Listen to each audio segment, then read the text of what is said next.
নমস্কার বন্ধুরা, আমি প্রিয়াঙ্কার চ্যানেলে তোমাদের ওয়েলকাম জানাই। আজ আমি বানাবো টক ঝাল মিষ্টি আমের আচার। তার জন্য প্রথমে কাঁচা আম নিয়ে নিয়েছি।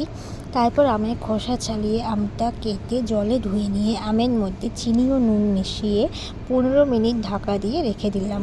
তারপর আমি গোটা ধনে, গোটা জিরে ও 3টে শুকনো লঙ্কা একটু কড়াইতে ভেজে নিয়ে মিক্সচারে গুঁড়ো করে নিলাম।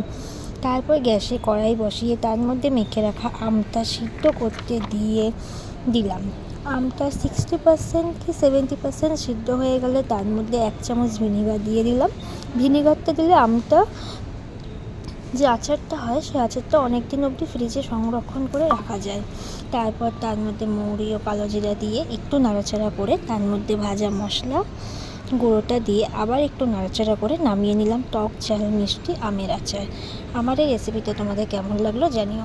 আমার এই ভিডিওটি ভালো লাগলে আমার চ্যানেলটি সাবস্ক্রাইব করে দিও এবং আমার ভিডিওটি লাইক, শেয়ার এবং কমেন্ট করে দিও। থ্যাংক ইউ বন্ধু।